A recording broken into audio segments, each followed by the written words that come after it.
주일 사부 예배 나오신 성도님을 환영하고 축복합니다. 하나님을 예배하는 은혜의 자리에 함께 나아가길 소망합니다. 우리를 구원하시고 창조하신 하나님, 또 올 한 해 동안 우리를 바른 길로 인도하신 하나님께 이 시간 전심을 다해 찬양하며 예배하길 원합니다.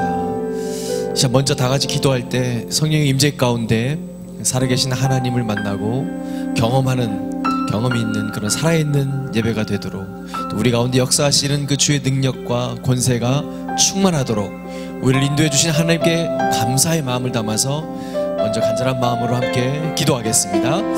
살아계신 아버지 하나님, 전능하신 하나님, 우리를 구원하시고 창조하신 하나님, 주의 이름을 높여드립니다. 주님을 경배합니다. 주님을 찬양합니다. 2018년 한 해 동안도 우리를 바른 길로 인도하시고 주님이 원하시고 기뻐하신 그 길로 인도하시며 아버지 하나님 빛의 자녀로 살게 하신 하나님, 참으로 감사와 영광을 올려드립니다.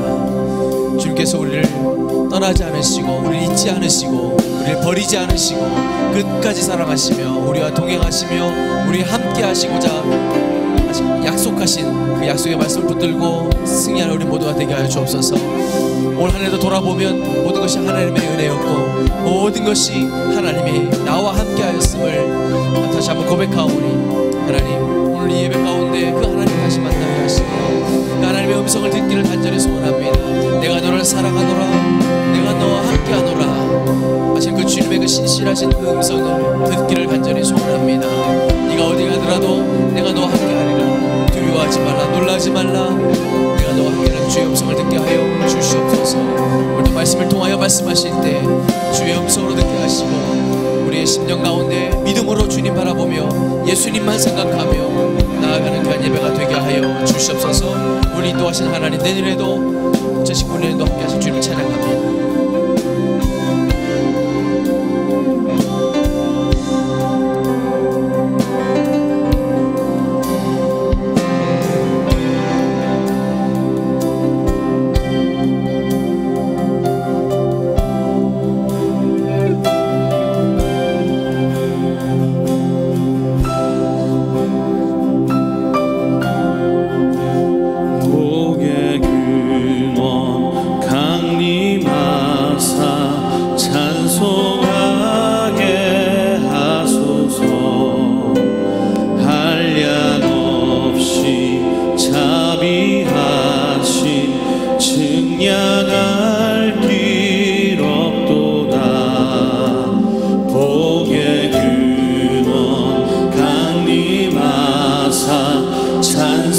찬송하게 하소서. 한량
믿음으로 고백합니다.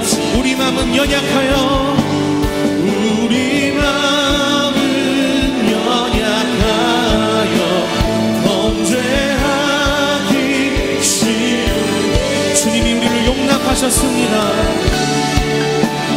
받으시고 천국인을 지소서. 주의 귀한 은혜 받고 일생 빚진 자 되네.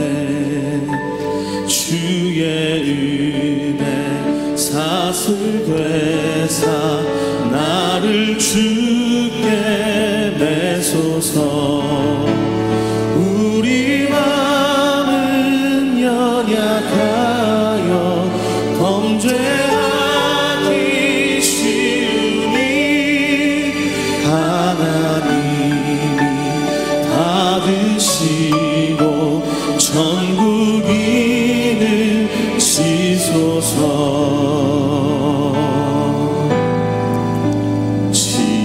지금까지 지내온 것 주의 크신 은혜라. 한이 없는 주의 사랑 어찌로 말하랴. 자나깨나 주의 손이 항상 살펴주시고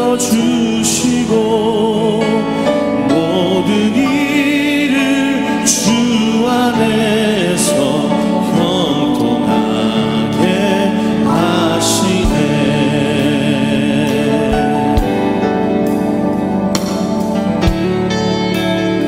한 번 더 고백할 거예요. 지금까지 지내온 것 주의 크신 은혜라. 한이 없는 주의 사랑 어찌로 말하랴. 자나깨나 주의 손이 항상 살펴주시고 모든 일을 주 안에서 형통하게. 몸도 맘도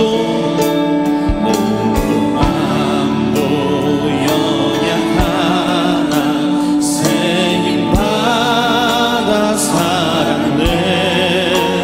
물 붓듯이 부으시는 주의 은혜 족하다. 사랑 없는 거리에 나 험한 산길 헤맬 때 주의 손을 굳게 잡고 찬송하며 가리라. 주님 다시 되올라니 날로 다가와. 무거운 짐 주께 맡겨 벗을 날로 멀잖네. 나를 위해 예비하신 고향 집에 돌아가.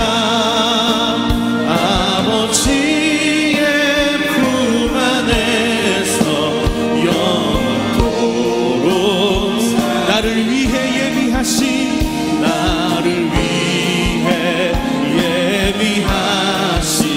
고향 집에 돌아가.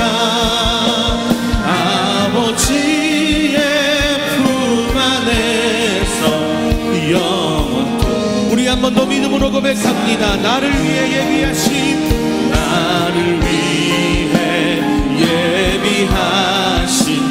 고향 집에 돌아가.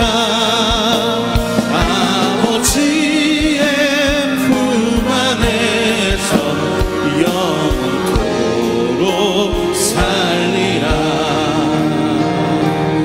시간 같이 함께 기도하며 나아가면 좋겠습니다. 하나님, 오늘 한 해 우리를 지켜주시고 인도하여 주셔서 감사합니다. 내년 한 해 가운데도 주님을 신뢰하며 주님을 의지하며 살게 하여 주옵소서. 주께서 예비하신 본향집을 기대하며 하늘 소망을 꿈꾸며 이 땅 가운데 주님의 나라가 임하도록 기도하고 간구하고 힘쓰는 우리 중앙교회 모든 성도가 될 수 있도록 해달라고 함께 기도하며 나아가면 좋겠습니다. 같이 기도하겠습니다. 하나님, 우리의 삶을 하는 동안 인도하여 주셔서 감사합니다. 하나님, 계속해서 우리가 주님을 신뢰하며 믿음의 고백을 드리며 나아가는 우리 중앙교회가 될 수 있도록 인도하여 주시옵소서. 우리 한 사람 한 사람 날마다 연약하여 범죄할지 모르나 하나님, 주께서 우리를 붙잡아주고 계시고 주께서 우리를 인도하고 계신다는 그 사실을 기도하며 믿으며 신뢰하며 나아갈 수 있도록 인도하여 주옵소서. 주께서 약속하신 그 하늘 천국의 소망을 꿈꾸며 우리가 믿음으로 살아갈 수 있도록 인도하여 주옵소서. 점점 하나님을 믿기 어려워지는 시대 가운데, 점점 하나님을 신뢰하기 어려워지는 그 시대 가운데, 그 세대 가운데 하나님 진리를 선포하는 교회가 되게 하시고 진리를 선포하는 믿음의 사람들이 다 되어질 수 있도록 인도하여 주옵소서. 주님, 우리를 그렇게 인도하실 것을 기대합니다. 주님, 우리를 새롭게 하실 것을 기대합니다.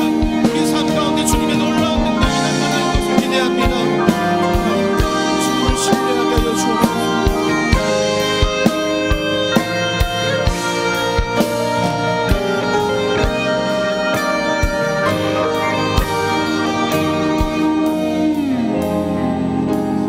하나님, 우리가 고백했던 것처럼 날마다 더 주님을 신뢰하는 우리가 될 수 있도록 인도하여 주옵소서. 날마다 더 주님을 사랑하고 사모하고 주님을 기뻐하고 주님의 은혜를 갈망하는 우리 중앙교회가 되기를 소원합니다. 하나님, 우리 한 사람 한 사람 그렇게 붙잡아 주시고 인도하여 주시고 올 한 해도 잘 마무리하고 주님 안에서 2019년 힘차게 맞이하는 우리 중앙교회가 되도록 인도하여 주옵소서. 그렇게 행하실 주님을 기대합니다. 감사드리며 예수님의 이름으로 기도드렸습니다. 우리 주님께 감사의 박수, 영광의 박수 올려드리겠습니다. 할렐루야. 우리 다 함께 자리에 일어나셔서 힘차게 찬양하실까요?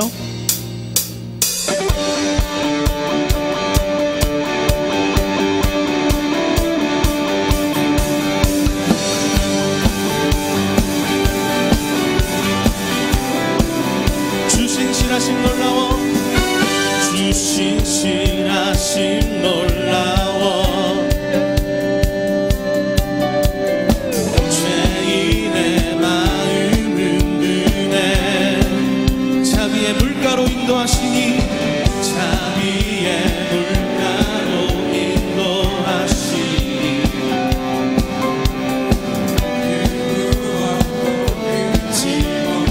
주여 기억하소서.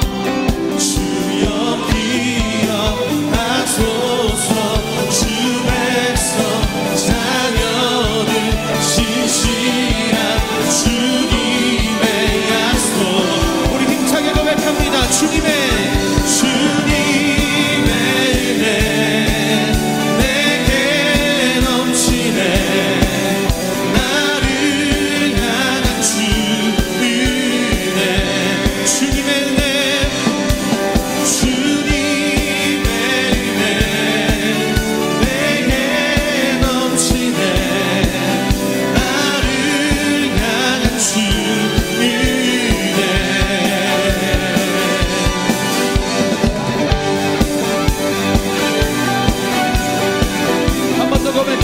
공의와 사랑 놀라워 공의와 사랑 놀라워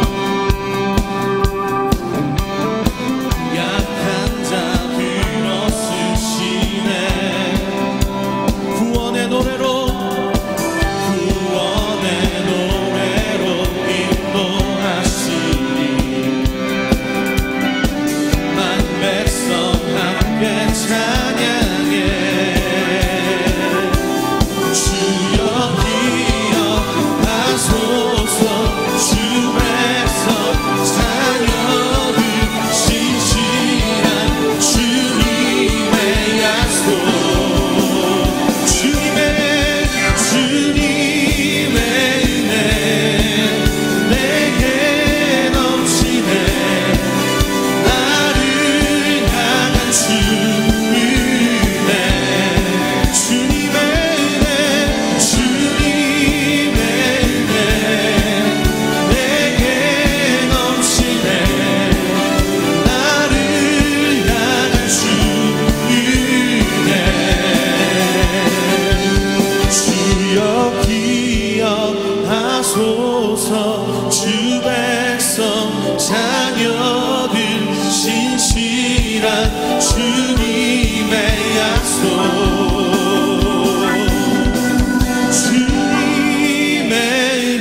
주님의 은혜 내게 넘치네. 주님의 은혜 내게 넘치네. 나를 향한 주 은혜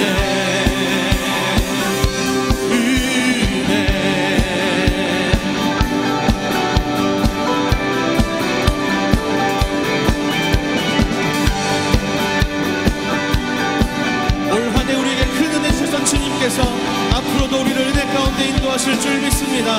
그 주님께 영광의 박수, 감사의 박수 올려드립니다. 할렐루야. 아멘.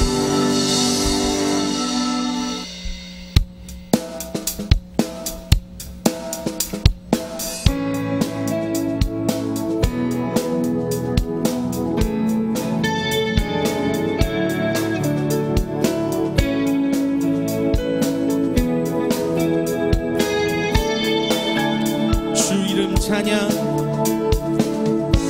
주 이름 찬양. 부유한 강물 흐르는 부요한 땅에 살 때에 주 이름 찬양해. 주 이름 찬양. 거칠은 광야와 같은 인생길 걸어갈 때도 주 이름 찬양해. 모든 축복 주신 주님, 모든 축복 주신 주님 찬양하리. 어두운 날이 다가와도 난 외치리. 주의 이름을 찬양해. 주의 이름을 찬양해. 영화로운 주 이름 찬양. 주 이름 찬양, 주 이름 찬양. 햇살이 나를 비추고 만물이 새롭게 될 때 주 이름 찬양해.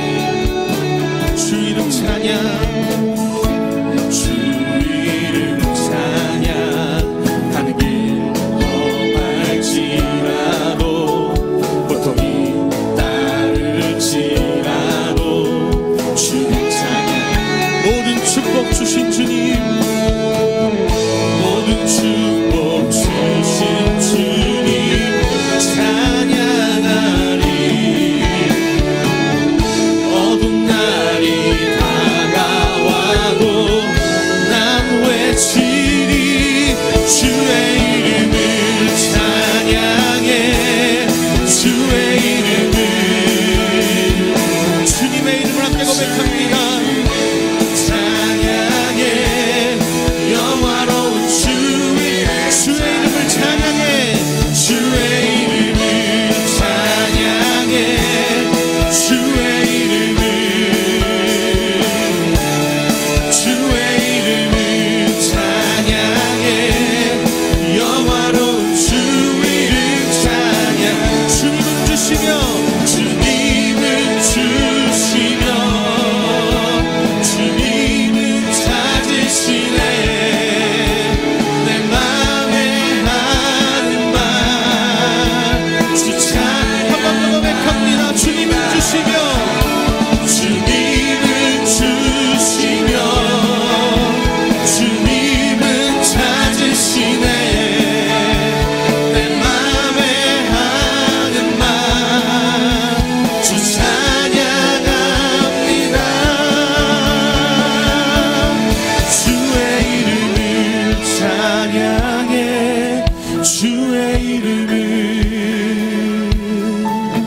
주의 이름을 찬양해. 영화로운 주. 우리 마지막으로 가장 큰 목소리로 고백합니다. 이름을 찬양해.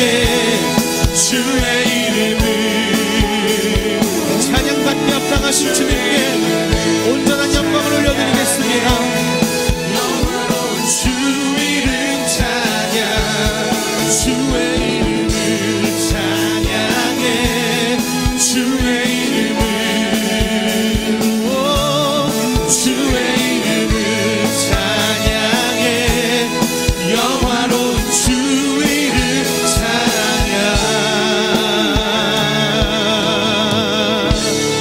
할렐루야. 영원하고 존귀하신 주님의 이름 우리가 영원토록 찬양할 것입니다. 할렐루야. 주님께 더 큰 박수로 영광 올려드리겠습니다. 할렐루야. 아멘. 아멘. 자리에 앉으시면서 이렇게 인사하실까요? 모든 것이 주님의 은혜입니다. 이렇게 인사하시면 좋겠습니다.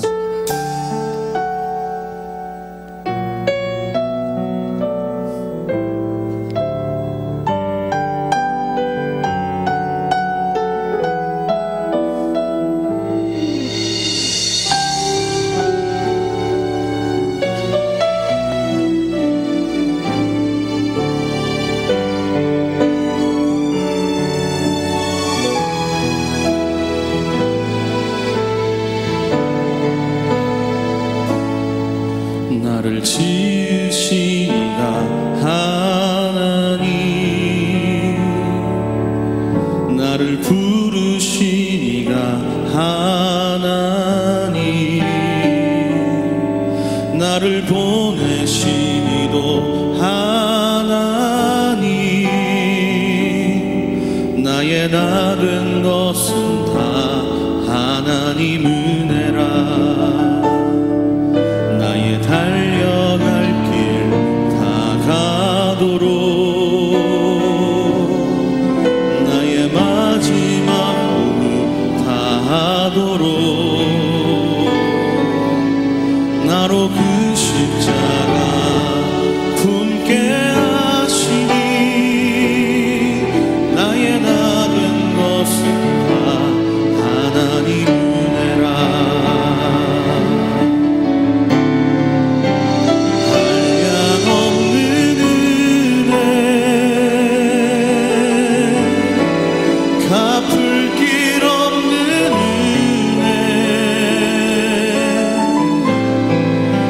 삶을 애워 사는 하나님의 은혜, 나 주저함 없이 그 땅을 밟은 곳 나를 붙드시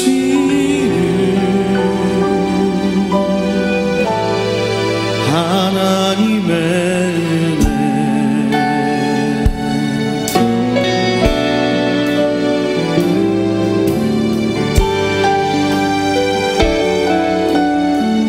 나를 지으신 이가 하나님, 나를 부르신 이가 하나님, 나를 보내시리도 하나님, 나의 나 된 것은 다 하나님 은혜라. 나의 달려갈 길 다 가도록 나의 마지막 호흡 다 하도록 나로 그 십자가 품게 하시니 나의 나 된 것은 다 하나님 은혜라. 한량없는 은혜, 한량없는 은혜, 갚을 길 없는 은혜, 내 삶을 애워 사는 하나님의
마지막으로 한 번만 더 고백할까요? 한량없는 은혜 갚을 길 없는 은혜 내 삶을 애워싸는 하나님의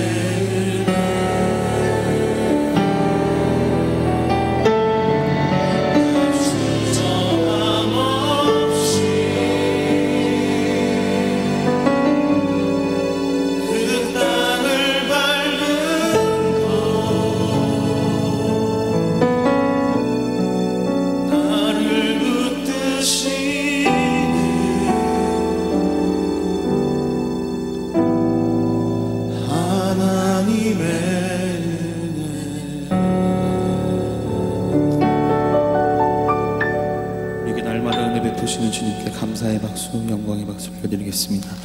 아멘.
할렐루야. 우리 주일 4부 예배 나오신 성도님 주님의 이름으로 환영하고 축복합니다. 오늘은 2018년 마지막 주일 예배인데요, 우리 한 해를 돌아보면 모든 것이 하나님의 은혜였음을 다시 한번 깨닫게 됩니다. 또한 우리 함께 예배자를 지켜주신 우리 옆에 계신 분들에게 이 시간 한번 감사의 인사를 한번 나누겠는데요, 이렇게 인사하겠습니다. 제 옆에 계셔주셔서 감사합니다. 내년에도 예배에 승리합시다. 우리 고명진 담임 목사님의 신간이 나왔습니다. 제목이 그래도 나는 촛불처럼 살련다 라는 책인데요, 바로 이 책입니다. 그래서 표지도 너무 예쁘고 안에 내용을 읽어봤는데 수필처럼 짤막한 글들로 또 예쁜 그림과 함께 구성되어 있는데요, 한번 딱 손을 잡으면 끝까지 읽게 되는 그런 이상한 힘이 있는 그런 책인 것 같습니다. 하나씩 구입하시고 또 전도용으로도 사용하시면 좋을 것 같습니다. 1일 오감사 캠페인을 12월 한 달간 진행했는데요, 한 달 동안 하루도 빠짐없이 기록한 우리 성도님들께서는 교구장 또는 또 구역장님에게 말씀하시면 교회에서 특별히 제작한 다이어리를 선물로 드립니다. 내용을 봤더니 지금까지 제가 봤던 다이어리 중에 내용이 가장 알차고 정말 잘 맞는 것 같습니다. 우리 교회 소개도 뒤에 나와 있고 여러 가지 잘 쓸 수 있도록 특별히 교회에서 제작한 겁니다. 나는 안 주나, 그래서 여러분 감사일기 다 쓰신 분만 그냥 드리고 나머지 분은 사서 사용하시면 되겠습니다.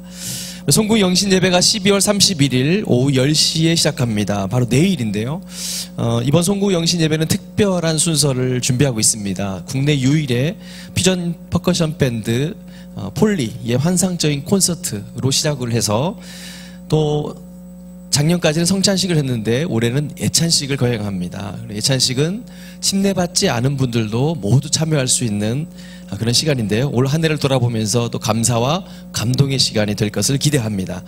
우리 신년 축복송회가 1월 1일부터 4일까지 오후 8시에 있습니다. 새로운 한 해를 말씀과 기도로 열고 하나님의 축복을 누리는 시간 되시길 원합니다.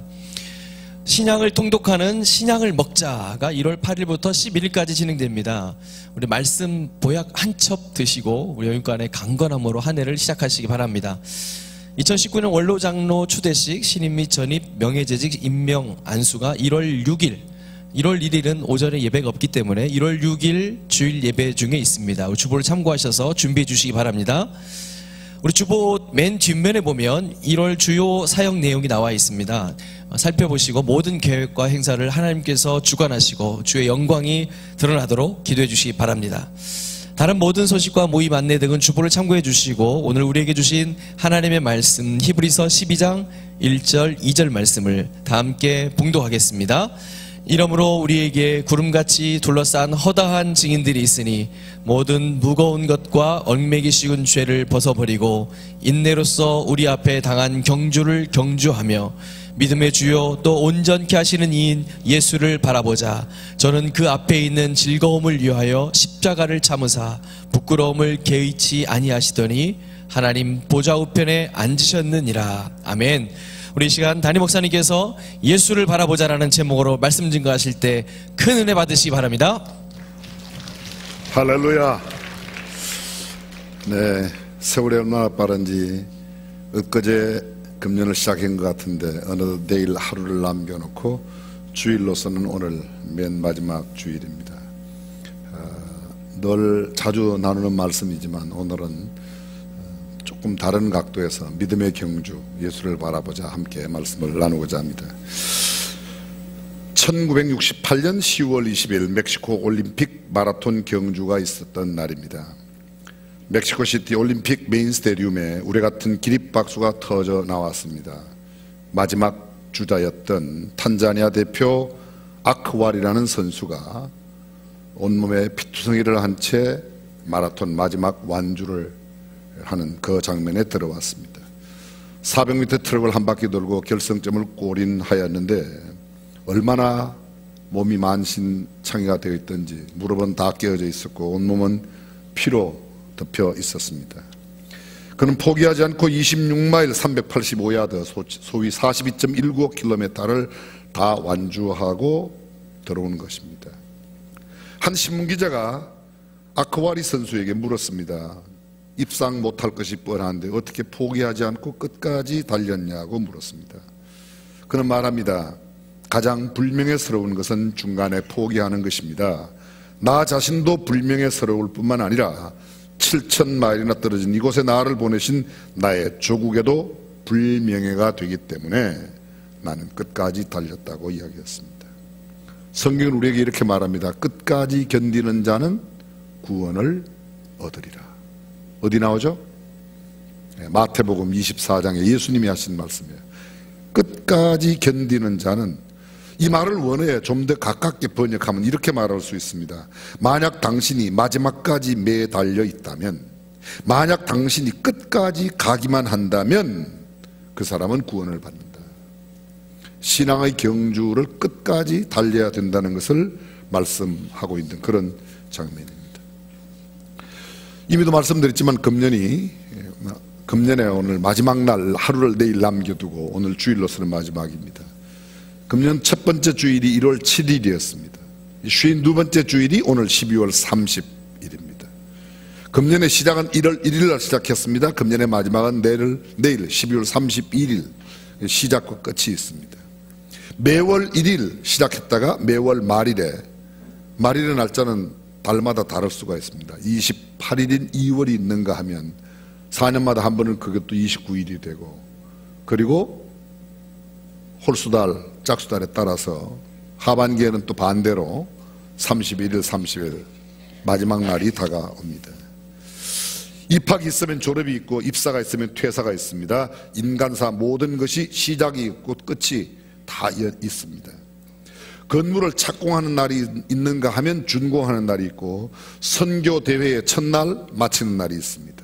올림픽 시작하는 날 끝내는 날이 있습니다. 월드컵 시작하는 날, 아니 하루도 시작하는 첫 시간이 있고 하루를 일과를 종결짓는 시간이 있습니다.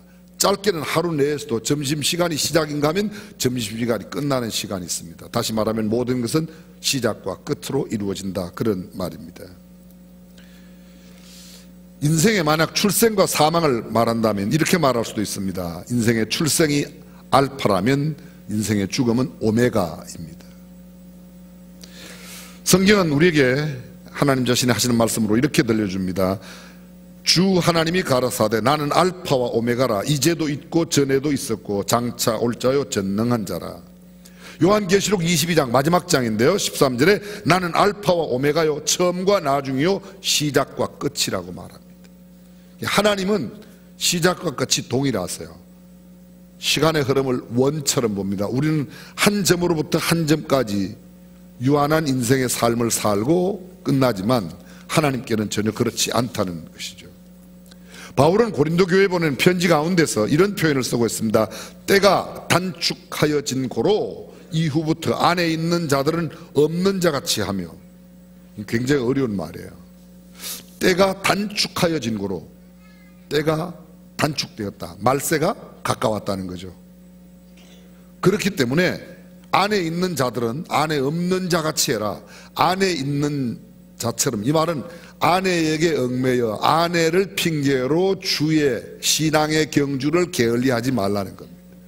이 단락이 끝나는 마지막 구절은 이렇게 되어 있습니다. 이치에 합하게 하여 분요함이 없이 주를 섬기게 하려 합니다. 여기 분요, 어지러울 분자 요란할 요자, 다른 말로 말하면 어수선하고 야단스러운 그런 상태가 되지 않도록 오직 주님을 섬기는 일에 매진할 수 있도록, 거기만 집중할 수 있도록 하라는 겁니다.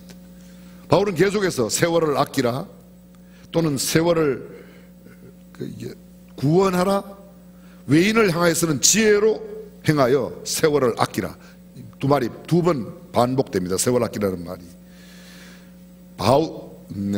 다니엘을 통해서 하나님께서 하신 말씀 가운데 다니엘아 마지막 때까지 이 말을 간수하고 이거를 봉함하라. 많은 사람이 빨리 왕래하며 지식이 더하리라. 말세가 되면 사람들이 빨리 왕래하고 지식도 많아진다고 합니다. 지나간 2년 동안의 새로운 지식들이 2년 이전의 역사에 모두 있었던 지식보다 양이 많다는 겁니다. 생각해 보십시오. 여러분들은 어떤 SNS를 사용하십니까? 유튜브, 그 다음에 인스타그램, 또 페이스북, 카카오톡. 카카오톡을 쓰시면 50대, 60대입니다. 유튜브는 20대입니다. 인스타그램 20, 30대가 쓰고 있습니다. 다 그런 건 아니지만 물론 20대에도 카카오톡 쓰는 사람이 있고 또 60대에도 인스타그램 쓰는 사람이 있어요. 저는 여기저기 쓰는데 페이스북은 요새 잘 안 해요. 이제. 근데 굉장히 정보량이 많아졌습니다. 주고받는 정보량이요. 굉장히 빨라졌습니다. 20년 전만 해도 한국에서 비행기를 타고 미국 본토까지 못 갔습니다. 그래서 꼭 알래스카 가서 중간에 가스를 주입하고 그렇게 갔어요. 지금은 15시간 그대로 날아갑니다.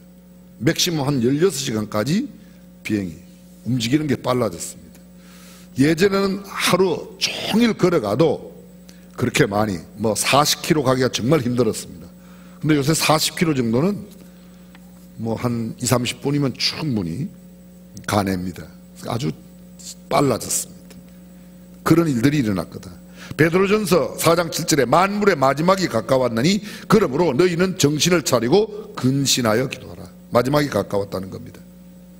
모세의 기도가 시편에 나타납니다. 여러분, 모세의 기도, 시편 90편이 모세의 기도인데요, 거기 10절에 보면 우리의 연수가 70이요 강건하면 80이라도 그 연수의 자랑은 수고와 슬픔뿐이요 신속히 가니 우리가 날아가나이다. 누가 주의 노의 능력을 알며 누가 주를 두려워하여 할 때로 주의 진노를 알릴까?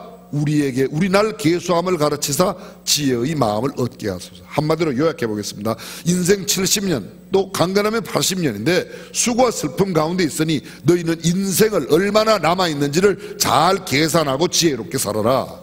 그 말이 그런 뜻입니다.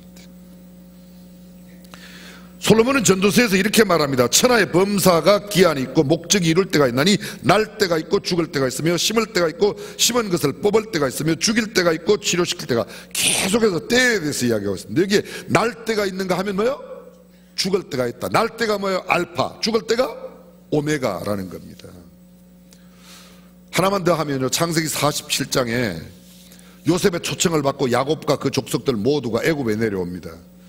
이 야곱의 가족들을 데리고 야곱이 바로를 만나러, 애굽 왕 바로를 만납니다. 원래 바로라는 왕의 호칭이지, 뭐 투트미스 1세 그러면 투트미스 왕인데, 그 바로 왕조에 바로 왕을 만나러 갔습니다. 근데 그 바로 왕이 야곱에게 물어요. 당신 연세가 어떻게 되는가 묻습니다. 그랬더니 야곱이 바로에게 뭐라고 대답하느냐? 내 나그네 길의 세월이 130년이니이다. 나의 연세가 얼마 못 되니 우리 조상의 나그네 길의 세월에 미치지 못하나 험악한 세월을 보냈나이다 하고 야곱이 바로에게 축복하고 그 앞에서 나오니라. 그렇습니다. 130년 살았는데 우리 조상에 비하면 나는 아직도 그렇게 오래 못 살았습니다. 그런데 오래 못 산 130년이지만 내 인생은 굉장히 험악한 세월을 살았다고 이야기하고 있습니다.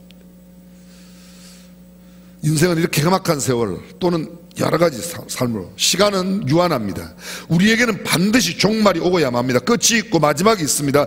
지금 오늘은 마지막 주일입니다. 내일은 금년의 마지막 날입니다. 근데 모레가 되면 금년이 아닌 2018년이 아닌 2019년으로 또 새롭게, 그래서 시작, 끝, 새로 시작, 또 끝, 새로 시작 계속되는 겁니다. 이것이 언제까지요? 내가 죽을 때까지. 또 언제까지요? 내가 안 죽어도 주님이 이 땅에 오시는 날까지 반복되는 겁니다. 쉽게 말하면 인생이 언젠가 내 오메가 포인트, 결론을 맺는 그 자리에 다다르게 돼 있고, 그 다다를 때 내가 어떤 사람으로 서느냐가 훨씬 더 중요하다는 겁니다. 쉬운 말로 좀 드려볼까요? 시대용인 금수저로 태어나서 휘황찬란한 삶을 살며 온갖 권력과 부귀를 향유하고 남부러울 것이 없는 삶을 살았던 사람이라도 마지막 그의 인생의 오메가 포인트에 심판주로 오신 하나님 앞에, 아니 심판자이신 하나님 앞에 설 때 그에게 인정받을 만한 일이 못 된다. 그 사람 헛살았습니다. 반대로 흙수저로 태어났습니다. 찌들어지게 가난하게 살았습니다. 고난과 고통과 역경과 정말 어려운 삶으로 일생을 살았습니다. 남들에게 수없이 짓밟히고 치욕을 당하며 욕스럽게 살았습니다. 그런데 마지막 심판주로 오신 주님을 만나거나 내가 그분께 가서 그분을 만날 때, 야, 너 정말 고맙다. 나랑 함께 천국에 영원히 살자. 그 사람은 결코 실패한 인생이 아니라 그 사람이 축복받은 인생입니다. 자, 앞에 있는 사람, 뒤에 있는 사람, 어느 게요? 뒤에 있는 사람이 1번 축복받은 사람이다. 앞에 있는 사람 2번, 그 사람이 복받은 사람이다. 어떤 사람은 3번 그래요. 이 땅에서도 잘 살고 죽어서 천국 가고. 근데 잘 없어요, 그런 게. 오메가 포인트에 내가 지닌 통장 잔액의 많고 적음이 내 성패를 가름하는 게 아닙니다. 내가 타고 있는 자동차의 브랜드나 그 자동차의 배기량, 사이즈, 내가 살고 있는 집의 평수나 방의 개수, 내가 먹고 있는 음식의 질과 가격이 높고 낮음, 그런 것들은 전혀 문제가 되지 않습니다. 내가 차고 있는 장신구, 액세서리, 내가 입고 있는 옷이 얼마나 귀한 명품이냐 아니면 명품이 아니냐가 중요한 것도 아닙니다. 내 책상 앞에 놓여진 나의 명패가 나를 말해주는 것 같고, 나의 연봉이나 사회적인 인지도, 저명도가 나를 말해주는 것 같이 생각이 들지만 이런 것도 그렇게 중요한 게 아닙니다. 주님 앞에 인정받을 만한 명패가 아니면, 부당하고 부정직한 방법으로 내가 얻은 것이라면 하나님 앞에 인정받을 수가 없기 때문입니다. 나의 장례식에 사용될 장례용품의 가격이나 질이 내가 누구인가를 말해주는 것도 아닙니다. 최고급 수의와 최고급 간 최고의 명당의 장지를 택하고 캐딜락 운구차에 나를 싣고 가서 그곳에 안장한다고 해서 사람들은 야, 그 사람 대단한가 봐 그럴지 모르지만 하나님께 인정받지 못한다면 그 사람의 인생은 잘못 산 겁니다. 어쩌면 내 명패보다 더 소중한 내가 떠난 뒤에 비문 하나가 내 삶을 정확하게 표현할 수 있다고 믿습니다. 그래서 성경은 말합니다. 지혜로운 사람은 그 마음이 초상집에 있고 우매자의 마음은 연락하는 자의 집에 있다. 요 구절이 나오기 바로 그 배경이 되고 있는 구절에 뭐가 나오는가 하면 초상집에 가는 것이 잔치집에 가는 것보다 나으니 모든 사람의 결국이 이와 같이 됨이라 산자가 이것에 유심하리로다. 뭐죠? 이 말이 이것에 유심한다. 여기에 마음을 둬라. 어디에요? 죽는다는 사실에. 죽는다는 사실에. 이스라엘의 제2대 임금이 누굽니까? 다윗이에요. 몇 살의 왕이 됐죠? 30살. 몇 년 왕위에 있었죠? 40년. 70세가 되어 죽음을 눈앞에 둔 다윗이 그의 아들 솔로몬을 불러서 마지막으로 명하는, 다윗이 죽을 날이 임박하며 그 아들 솔로몬을 명하여 그에게 이르되 이제 내가 세상 모든 사람의 가는 길로 가게 되었노니 너는 힘써 대장부가 되고 모세의 율법에 기록된 대로 그 율례와 법도와 규례를 다 지켜행하라. 그리하면 내가 어디로 가든지 무엇을 하든지 행동하게 될 것이라. 내 자손이 왕위에서 오를 사람이 끊어지지 아니하리라 하신 말씀을 확실히 이루게 하시리라. 다윗이 아들에게 마지막 남기는 유언이 뭐예요? 이겁니다. 아들아, 내가 세상 모든 사람의 가는 길로 가게 되었어. 그 말의 의미는 뭐예요? 너도 언젠가는 죽을 거야. 여러분, 얼마나 남겨주고 싶은 이야기가 많겠습니까? 40년 동안 왕위에 있었던 다윗이 또다시 자기의 왕위를 계승할 아들에게 국방, 정치, 경제, 문화예술, 도덕 얼마나 할 말이 많겠어요. 근데 그거 안 가르쳐요. 다윗은 이렇게 말합니다. 세상 모든 사람이 이 길로 가는데 내가 이 길을 가. 너도 모든 사람 가운데 하나지. 너도 언젠가는 이 길을 올 거야. 뭐를 리마인드 시켜요? 죽음을 리마인드 시킵니다. 그렇습니다. 결국 인생이란 오메가 포인트를 향해 가는 경주라고 말할 수 있습니다. 신앙생활 역시 하나님의 심판대 앞에 설 때까지 믿음의 경주를 하는 것이라고 말할 수 있습니다. 자, 그럼 여기서 경주, 경기, 시합, 그럼 여러분들은 뭐가 떠오릅니까? 경기, 그럼 어떤 경기 장면이 떠올라요? 그렇게 묻지 말고 빨리 네가 이야기해라. 예. 저는요, 이 경주만 나오면 착 스치는 영화가 있어요. 벤허가 생각나요. 주다 벤허. 기억나요?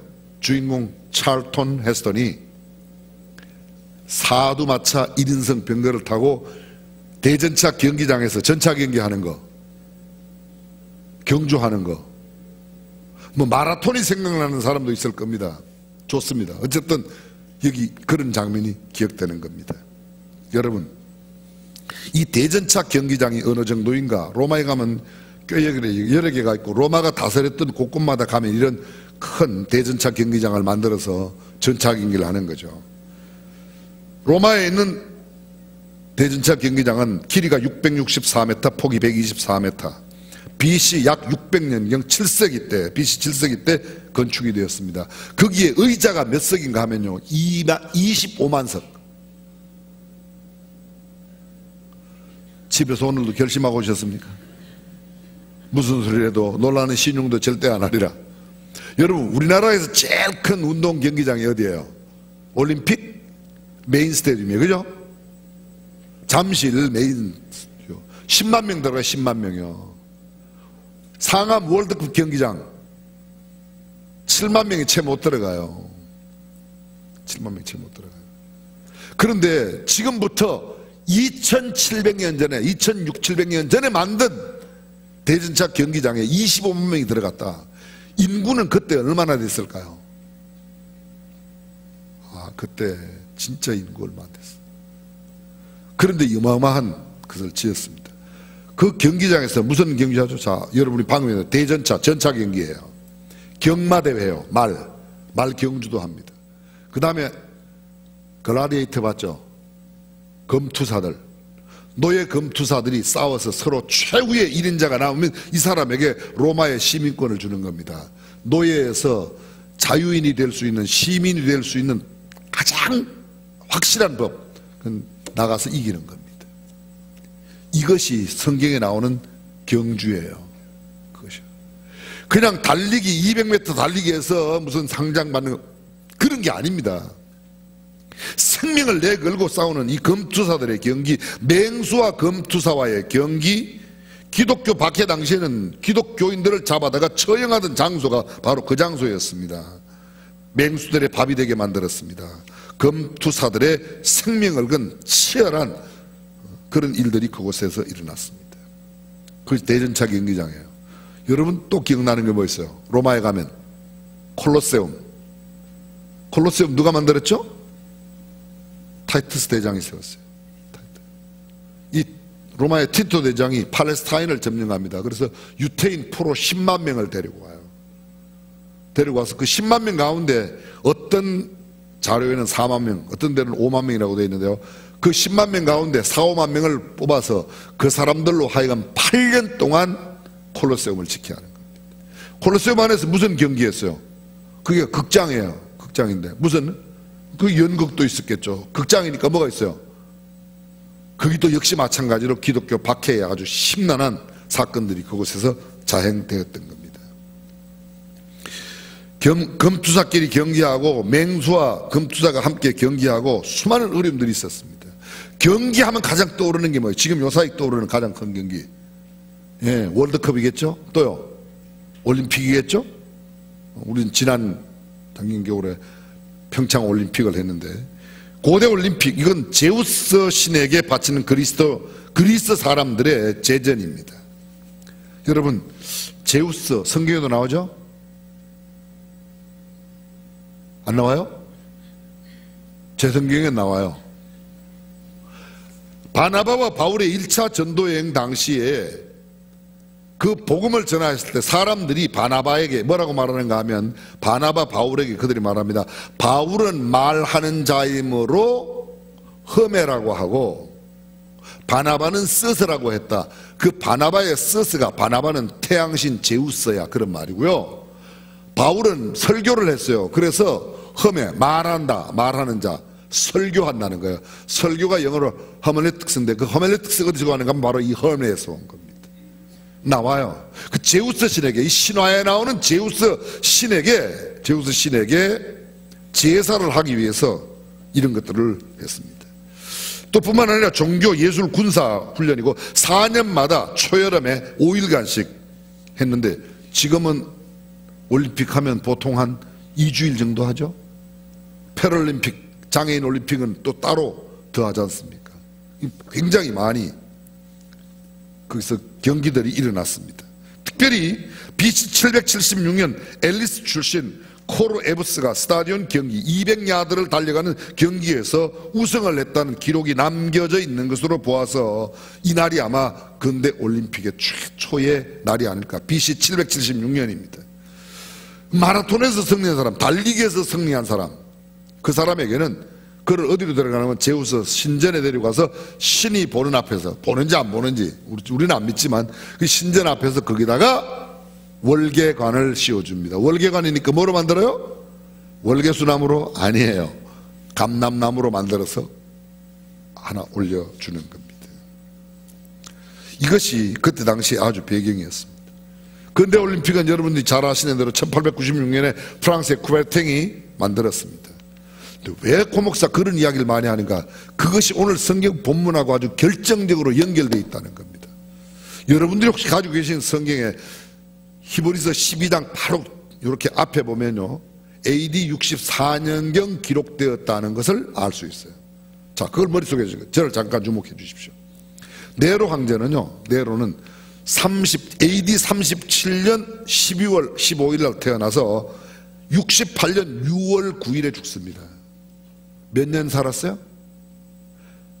68년 6월 9일 빼기 37년 12월 5일 며칠이에요? 몇 년이에요?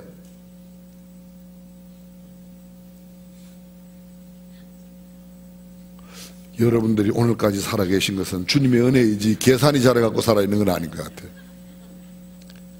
자, 37년에 태어나서 68년에 죽었어요. 그럼 몇 살 살은 거예요? 만 31살 살았어. 31살. 네로가 그렇게 오래 산 게 아니에요. 네로가 막 이렇게 뭐 수염 기르고 나온다. 그 네로를 잘 모르는 거예요. 30살, 죽을 때가 31살이니까. 그쵸? 그런데 네로가 끔찍한 일을 행했습니다. 끔찍한 일을요. 68년도에 죽는데요. 68년도에. 황제가 된 나이가 몇 년도인가 하면 54년도에 37년에 태어나서 54년도에 황제가 되었어요. 몇 살이에요? 54 빼기 37은? 예? 17이에요? 17. 만 16살에 황제가 됐습니다. 근데 54년에 황제가 되어서 68년에 죽어요. 그럼 몇 년에? 54년에 황제가 되어서 68년에 죽는데 황제로 재임 기간이 몇 년이었냐고 여쭤봤어요. 14년이에요. 10년이 된 때가 몇 년도예요? 54에다가 10년 더하면 64. 그렇죠. 근데 64년도에 무슨 일이 있었는가? 로마의 대화재가 있었던 애가 64년도예요. 그 로마의 대화재를 네로가 불을 질러놓고 기독교인들이 불을 질렀다고 해서 기독교인들을 잡아갖고 몰살시키면서 인기가 떨어진 자신의 인기를 만회하려고 합니다. 자기가 아까 31살에 죽었다고 그랬어요. 근데 지금 죽기 전 4년 전이니까 몇 살이에요? 27살이에요. 27살. 끔찍한 그런 거를. 이것이 바로 히브리서 12장이 이 64년경쯤에 기록된 겁니다. 자, 역사적인 배경을 잠깐 바꾸어서요, 성경적인 배경으로 가보겠습니다. 히브리서 12장 1절 2절이 오늘 본문이에요. 요 12장 나오기 전에 있었던 장이 몇 장이죠? 아니 12장 뒤에 따라오는 게 13장이고 그 앞에 있는 게 몇 장이라고 여쭤봤어요. 11장. 그게 그렇게 어려워요? 근데 히브리서 11장이 무슨 장이에요? 믿음장이에요. 믿음장이에요. 이게 중요한 겁니다. 그럼 보세요. 믿음은 바라는 것들의 실상이요 보지 못하는 것들의 증거라고 되어 있어요. 선진도를 이로써 증거를 얻었다고 되어 있어요. 그 다음에 믿음의 열조들을 나열합니다. 믿음의 영웅들, 믿음의 산맥들, 믿음의 열조들. 믿음으로 아벨은 가인보다 더 나은 제사를, 믿음으로 노아는, 믿음으로 에녹은 노아는 나오죠. 믿음으로 아브라함은, 믿음으로 사라 자신도, 믿음으로 이삭, 믿음으로 야곱, 믿음으로 요셉. 그 다음에요, 수많은 선지자들 이름이 다 나옵니다. 거기에 바락과 삼손과 입다와 다윗과 사무엘, 선지자들의 일을 말하려고 너무 많다는 거죠. 그 다음 걱정이 있어요. 36절 11장 36절 하반절에 또 어떤 이들은 희롱과 채찍질 뿐 아니라 결박과 옥에 갇히는 시험도 받았으며 돌로 치는 것과 톱으로 캐는 것과 시험과 칼에 죽는 것을 당하고 양과 염소의 가죽을 입고 유리하여 궁핍과 환란의 학대를 받았으니 이런 사람은 세상이 감당치 못하도다. 저희가 광야와 산중과 아멜과 토굴에 유리하였느니라. 저를 잠깐 다시 보십시오. AD 64년 히브리서 12장이 기록될 때쯤 이런 일들이 일어나고 있었다는 거예요. 어떤 일들이 있었냐? 믿음으로 산 사람들 이름이 쭉 있는가 하면 그런 믿음으로 산 사람들 가운데서 어떤 이들은 희롱도 당하고 채찍질도 당하고 결박도 당하고 옥에 갇히기도 하고 돌에 침을 당했고 톱으로 켠다. 사람을 나무 상자 안에 넣고 톱으로 켜서 내려가는 겁니다. 근데 예수 믿어 안 믿어? 믿는다 그러면 그대로 내려가고 안 믿는다 그러면 살해주는 겁니다. 엄청나죠. 시험과 칼에 죽는 것을 당하고 양과 염소의 가죽을 입었다. 이게 무슨 말이에요? 일로 와, 너 재수, 너 예수 믿는다고 이리 와. 그러면 양 가죽을 금방 벗긴 걸 이 사람한테 뒤집어 씌웁니다. 그리고 어디다가 뙤약볕에 갖다 버립니다. 그러면 이 가죽이, 양이나 염소의 가죽이 막 쪼글쪼글 오그라들면서 사람을 압박해서 질식해 죽입니다. 성경에는 안 나오지만 어떤 경우에는 죽은 시신을 입을 마주 대놓고 산 사람을 입을 마주 대놓고 묶어놔가지고 그 악취 때문에 죽게 만드는 거예요. 별의별 짓을 다 했습니다. 당시에 믿음을 지킨다는 것은, 믿음으로 산다는 것은, 믿음의 경주를 한다는 것은 그렇다는 거예요. 그렇다는 거예요. 이런 사람은 세상이 감당치 못하고 저희가 광야와 산중과 아멸과 토굴, 토굴 어디요? 카타콤베. 거기가 로마 사람들의 공동묘지예요. 공동묘지에는 사람들이 잘 안 가죠. 사람 죽을 때만 가고 평소에 안 가니까 이 숨어서 신앙생활하는 로마 사람들과 팔레스타인에서 온 이런 사람들이 예수를 믿어야 되는 게 숨을 데가 없으니까 공동묘지에 가서 지하 땅굴을 파고 그 사이에서 그 사람들이 이미 파놓은 지하 동굴 감옥소 장지 그 옆에다가 예배터를 만들어 놓고 거기서 신앙을 지켰던 겁니다. 이제 12장 1절 이러므로 우리에게 구름같이 둘러싼 허다한 증인들이 있으니 믿음의 경주로 살아왔던 허다한 증인들인데 그들의 특징이 뭐예요? 암혈과 토굴과 산중에 거하고 학대를 받고 환난당하고 궁핍하고 유리하고 양과 염소 가죽을 쓰고 시험과 칼에 죽임도 당하고 톱으로 켬도 당하고 옥에 갇히는 여러 가지 시험도 받았고 결박당하기도 했다. 그렇게 이런 여러 가지 일들을 당하면서도 그들은 뭐예요? 신앙을 지켰다는 겁니다. 정말 놀라운 일이죠. 자, 조금 전에 경기를 설명했어요. 경기를 설명할 때 글라디에이터 이야기했습니다. 글라디에이터 뭐죠? 검투살이 싸워요. 싸워서 최후의 마지막 딱 끝나면 황제가 딱 보고 이러면 어떻게 해요? 죽여라. 이러면 살려주라. 그런 것들을 다 경험하게 되는 거죠. 그 검투사 경기는 내가 죽임을 당하느냐 아니면 내가 상대를 죽이고 내가 살아나느냐 길이 그거밖에 없어요. 둘이 화해라는 게 있을 수가 없어요. 그럼 둘 다 처형을 나가니까. 내가 져주든지 아니면 내가 저 사람을 이겨서 어떻게 하든지 아주 처절한 죽임을 당하느냐 당치 않느냐 죽고 사느냐의 중대한 문제가 그들에게 달려 있습니다. 취미로 하는 운동 경기가 아닙니다. 메달 색깔을 결정하는 경주 정도가 아닙니다. 그렇습니다. 목숨을 건 검투사의 경기요 노예가 자유인이 될 수 있는 가장 확실하고 빠른 길이 바로 글라디에이터에 나오는 글라디에이터 영화 보셨죠? 글라디에이터 발음이 너무 좋아서 못 알아요. 글라디에이터 그 사람들 싸우는 경기 이러한 시합과 경주에 참여하는 것 같은 자세로 우리 앞에 있는 믿음의 경주를 경주하라. 그 사람이 만약에 그렇게 뭉쳐있다 그러면 그 뭉친 것 넘어서는 그런 것을 살아야 되는데 우리가 그러니 믿음의 경주에 참여하는 자들은 반드시 경주에 임하는 자세와 태도, 각오, 경기 방법 등을 자세히 알아야 됩니다. 야구와 법을 모르고 야구하러 가서 홈런은 치면 되는 줄 알고 홈런 치고 가만히 있으면 돼요. 1루, 2루, 3루 베이스를 밟아야 점수가 나는 겁니다. 죄송합니다. 야구가 어디서 만들어졌죠? 성경에서 만들어졌다는 것을 아십니까? 집에서 나갔다가 집으로 돌아온다. 탕자에 비유해서 만드는 경기가 야구래요. 진짜로. 볼링은 누가 만들었어요? 볼링. 루터가요.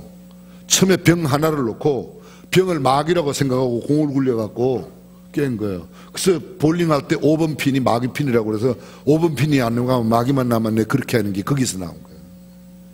미안해요. 제가 너무 아는 게 많아가지고. 보십시오.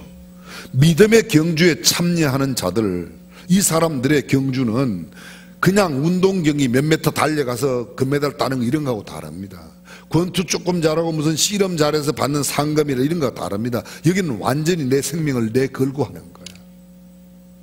근데 그 경기에 가장 중요한 세 가지가 본문에 있습니다. 이건 전에 설교를 했습니다. 첫 번째가 뭐예요? 모든 무거운 것과 얽매이기 쉬운 죄를 뭐요?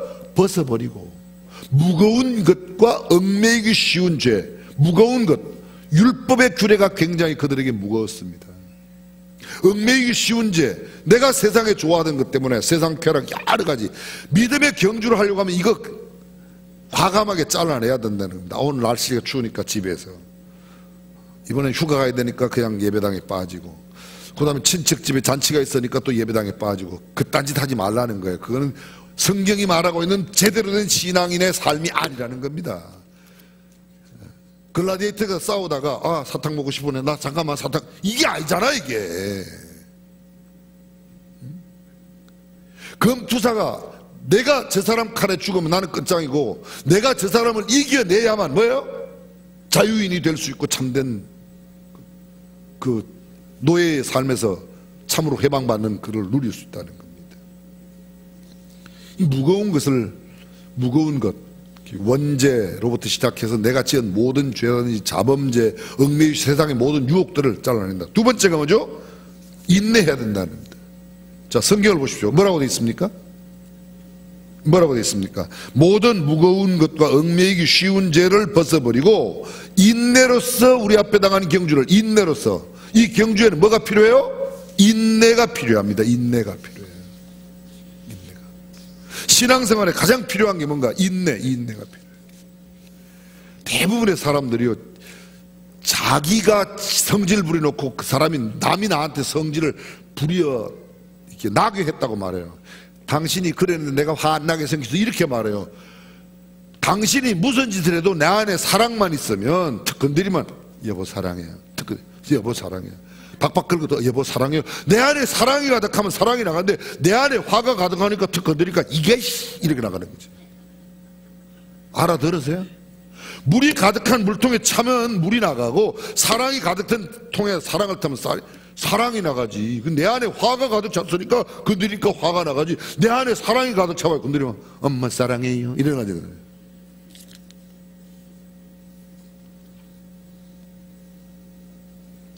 정말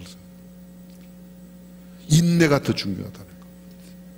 하나님이 내일 이제 교회 좀 신경을 써주시려고 그랬는데 오늘까지 하고 이사가는 사람이 있어요. 내일은 딱 응답해야 되겠다고 생각하는데 오늘까지 기도하고 기도 안 하는 사람이 있어요. 많아요. 그게 많아요. 기도 응답은 반드시 되게 돼 있습니다. 정말로 아멘이에요? 근데 다 응답 받았어요? 괜찮아요. 내가 응답 안 받아도 응답은 돼요.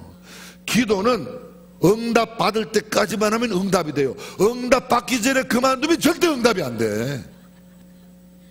이분들이 무슨 소리 알아들으세요? 보세요. 조지 뮬러가 친구 두 사람을 위해서 전도를 위해서 60년간 기도해요. 60년간요. 어려서 만나갖고 나이가 많아 이제 죽을 때까지 기도를 한 거예요. 60년 기도를 채우고 죽었어요. 근데 60년 되기 2년 전 58년 되었을 때 그 두 친구 가운데 하나가 왔어요. 뮬러의 이야기를 듣고 복음을 받아들이고 예수님을 영접합니다. 한 영혼은요 안 돌아왔어요. 뮬러가 죽었어요.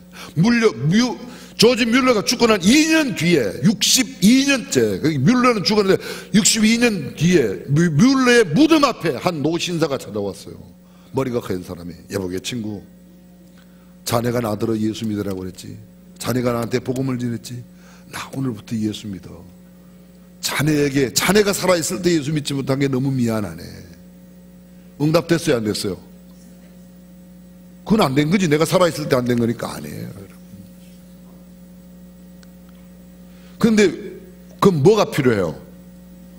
응답이 있을 때까지 기도하거나 아니면 죽을 때까지 기도하거나. 그런 말씀 드리지 않습니까? 이 성중에 내 백성이 많음이라. 하나님의 선택된 사람들만 구원받습니다. 근데 선택된 사람 안 선택된 사람 어떻게 알 수 있어요? 너희는 예정이 안 됐으면, 선택이 안 됐으면 그 사람은 구원 못 받는데 전도를 왜 합니까? 그죠? 선택받은 사람은 다 전도가 될 거 아니에요? 어쨌든 그래요 안 그래요? 논리가 맞죠 그게요? 근데 잘 들어보세요. 그 논리보다 더 정확한 이 논리입니다. 저 사람이 선택되었는지 안 되었는지는 너희는 분별할지니라. 그런 성경 구절이 없어요. 이런 구절만 있어요. 너는 때를 얻든지 못 얻든지 말씀을 전파하라. 그래서 열심히 전파했어요. 열심히 전파했는데 언제까지 했는가? 죽을 때까지 전파했어요.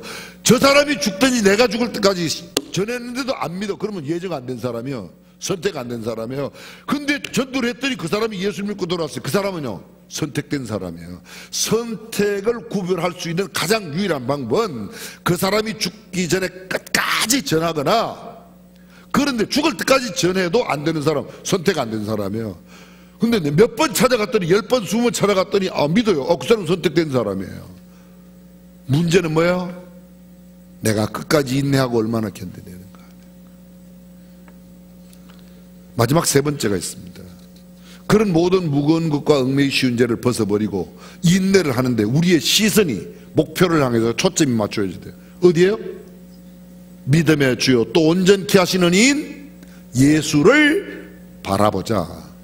그는 그 앞에 있는 즐거움을 위하여 자기의 모든 부끄러움을 개의치 않았다. 벌거벗은 수치로 십자가를 지는 것까지도 개의치 않고 했다는 거예요. 억울해 못 살겠다고, 억울해 못 살겠다고. 뭐가 그렇게 억울하십니까?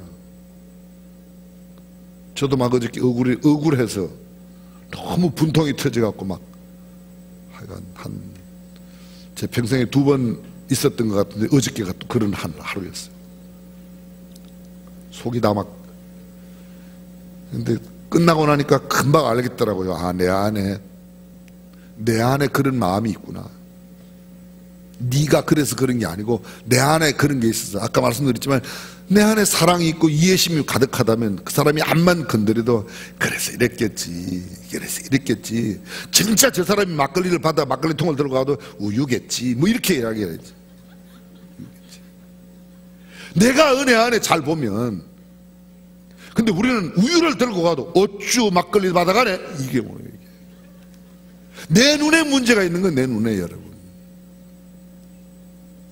믿음의 주요 또 온전케 하시는 이인 예수를 바라보자. 이것이 신앙생활의 가장. 여러분은 누구를 바라보십니까? 크리스마스 헌금 얼마 했어? 신년 헌금 얼마 했는데? 주님만 바라보고. 신앙은 주님만 바라보는 거. 옆에 바라보면 실망해요. 나보다 더 많이 하면 기죽고, 내가 저 사람보다 더 많이 하면 내가 교만해지고. 인간은 어쩔 수 없이 그런 거예요. 그러니까 거기 보지 말고 그냥 나를 위해 지키시고 상하신 주님만 바라보고, 그것이 믿음의 경주의 가장 기본적인 자세인 줄로 믿습니다. 저는 마지막 짤막한 이야기 하나만 하고 말씀을 맺으려고 합니다. 어떤 혼기가 찬 자매가 하나 있었어요. 근데 신랑감을 구하는데요, 이 여자가 좋다는 사람이 3명이 나타났어요. 다 멋지고 근사해요. 근데 어떻게 누구를 골라야 할지 도저히 몰라서 이 자매가 시험을 치렀어요. 뭔 시험인가 하면 달리기를 하는데 당신네들은 저기 뒤에, 내 저 뒤에 서세요. 3명이. 내가 앞에서 달려가는데 가장 먼저 나를 따라오는 사람과 내가 결혼하겠어. 나한테 오는 사람. 그게 막 달려갑니다. 근데 3명 가운데 한 사람이 유독 빨리 막 오는 거예요. 근데 이 자매가 주머니에서 뭐를 준비했는가 하면 돈을 잔뜩 준비하고 돈을 촥 끄집어내고 한 뭉탱이 탁 들이고 맨 앞에 쫓아오던 사람이 얼른 그냥 너 잘 가라 그러고 돈 주스러 간 거예요. 그리고 2 사람은 계속 따라오는 겁니다. 2 사람이 두 사람 가운데 한 사람이 또 바짝 따라왔어요. 그래서 또 돈을 끄집어내고 확 보니까 그것도 아이고 난 돈을 줬는데 이제는 누구만 한 사람만 따라와요. 그죠? 한 사람만 따라와요. 근데 한 사람이 따라와서 이 사람은 어떻게 해?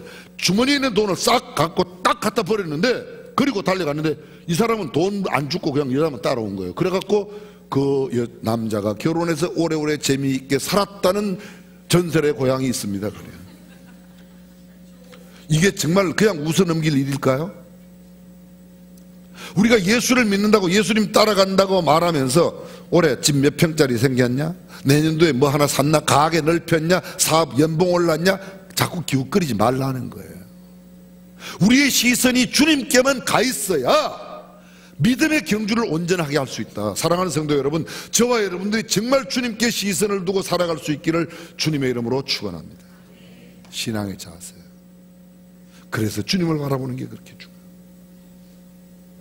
기도하겠습니다.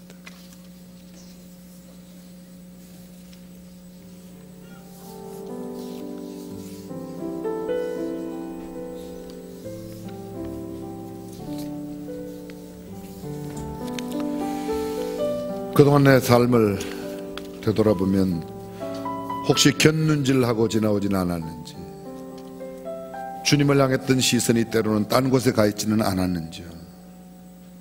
한 번 더 참았어야 했는데 그때 참지 못하고 울컥했던, 욱하였던 그것이 지금 나를 얽어매고 있는지도 모르겠습니다.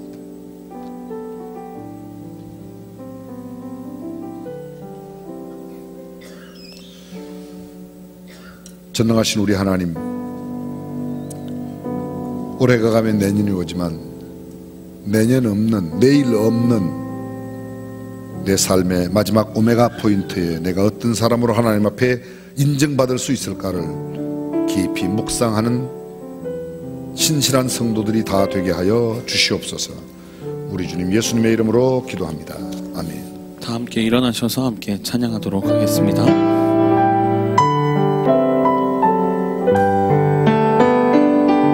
구주를 생각만 해도 내 맘이 좋거든.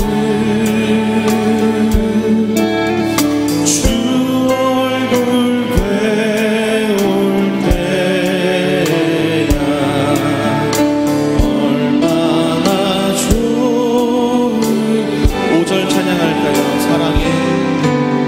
사랑의 구주 예수여 내 기쁨 되시고 이제와 또한 영원히 영광이 되소서.